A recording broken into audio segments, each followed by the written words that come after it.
O nwere ihe mụnwa mere 1995. O nwere conference m mere 1995. It was a Christian conference.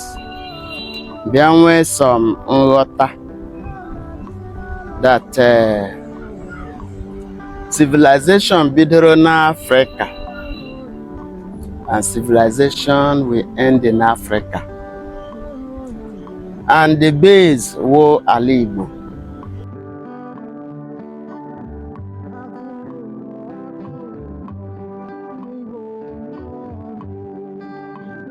Okay.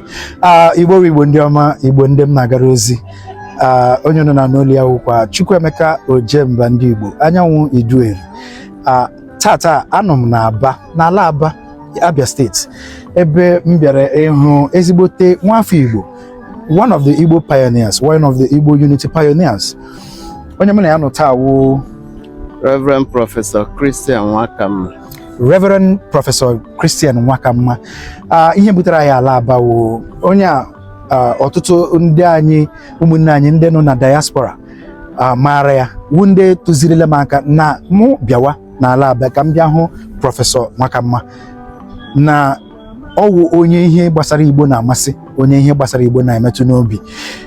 Na ihe nke anyị na-akwado nke a kpọrọ Nzukọ Igbo 2025, ya maka iji chọrọ ya bịawa n'ala Aba. Ọ ka unu hụta ụdịrị mmasị anyị nwere ịhụ na ala Igbo ga-adị mma, maka na ugbu a onwe onye ga-asị na Igbo dị otu o si wee chọọ. Ya ka anyị ji na-achọ kedu ihe a kpọrọ, ihe ndị oyibo na-akpọ ancient wisdom, ndị maara ntọala, ndị maara otu a ga-esi wee mee ka ala Igbo wee dịkwa mma ọzọ.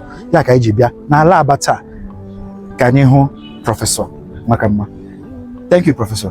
Ndewo. Biko kọwara ụmụ Igbo, kọwara ndị mba ụwa otu o si wụrụ n'ala Igbo taa, wedịrị ihe ndị na-ahụ na ihe ndị na-ele anya na ọ ga-ebido mewe.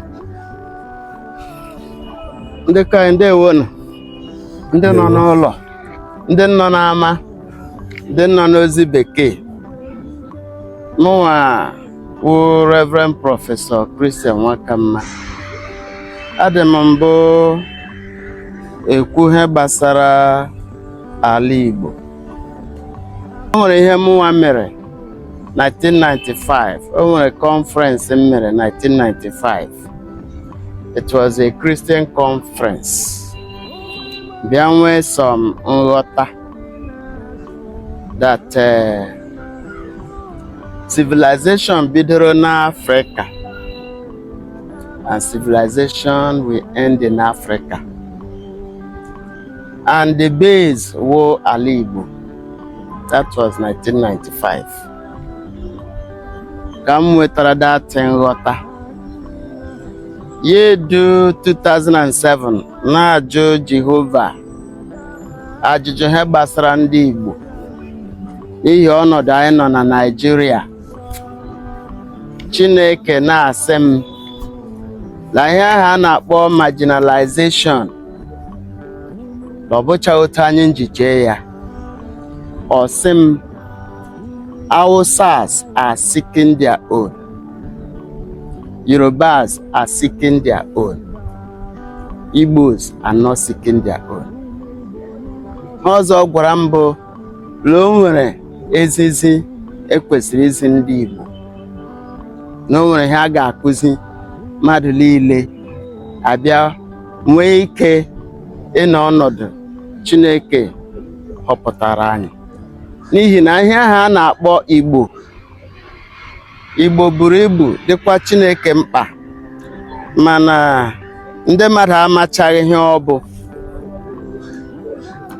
Ihe banyere Igbo, m hụrụ ihe banyere Igbo na Bible, na Genesis chapter 10. Ihe a kpọrọ Igbo mbụ grandson Noah,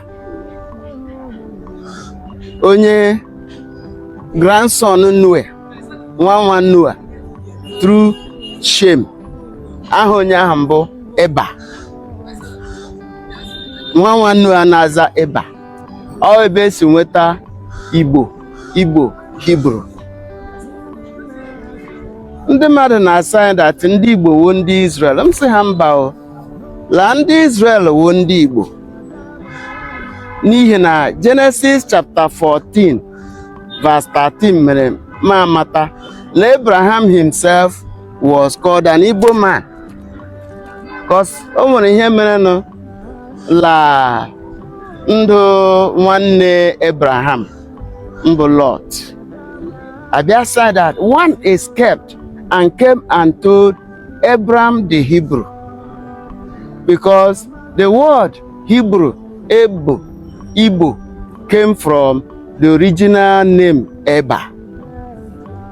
Ịbịa ahụkwanụ that o nwere ngọzi Chineke gọziri ndị Igbo, nwekwa ihe ọ chọrọ ka ha mụta taa, n'ihi na ndị Igbo nọ n'agbụrụ ahụ akpọrọ ndị Igbo.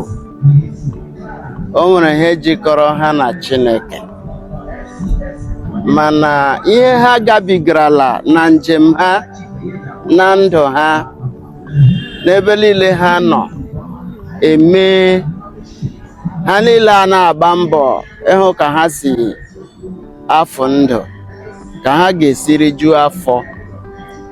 Mana ka m gwa gị taa, Chineke chọrọ iji ndị Igbo rụọ ọrụ pụrụ iche. Ọkwa na mbụ ha o si tinye ndị Igbo n'ime ihe ahụ mere na ndị Igbo bụrụ ndị na-aga afọ.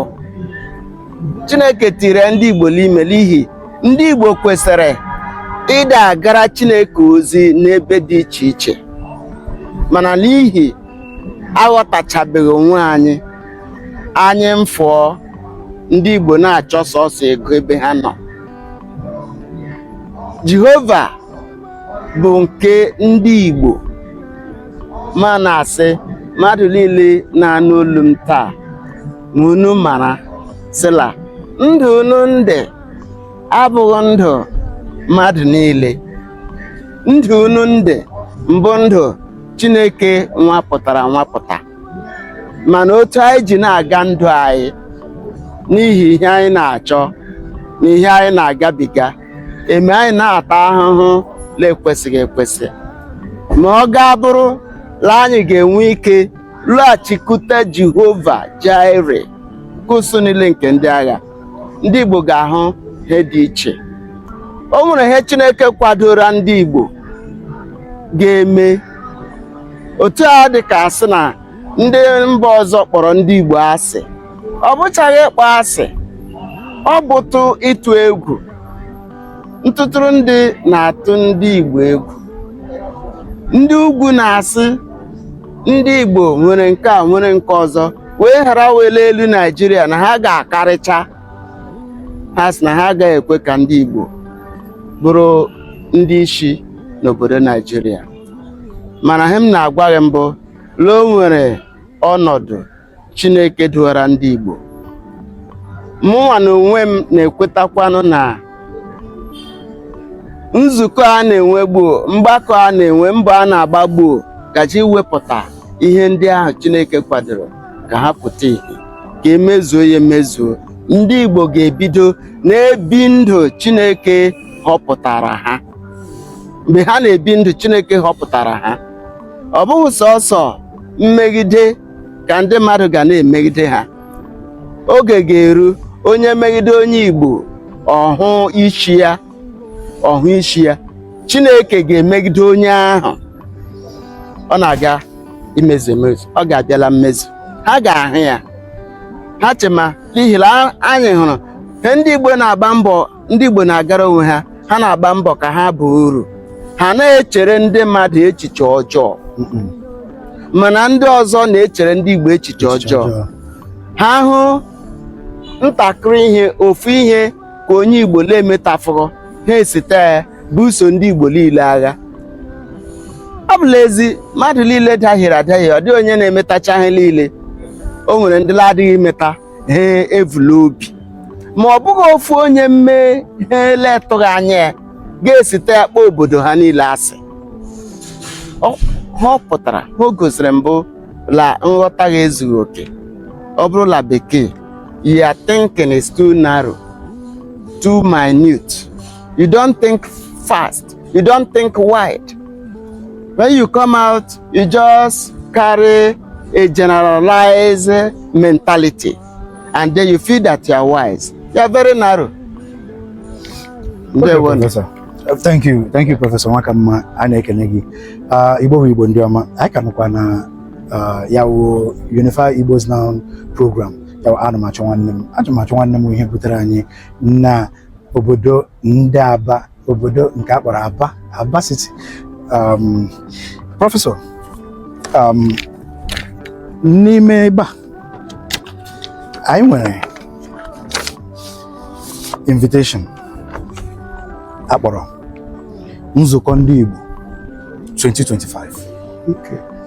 Ndewo. Anyị na-ele anya na n'ime nzukọ a na anyị ga-akpakọta ụmụ Igbo, na anyị ga-ekwupụta okwu anyị na ndị akpọrọ Igbo military veterans, yawo ndị nna anyị ha, ma ndị lụrụ agha ma ndị savụrụ na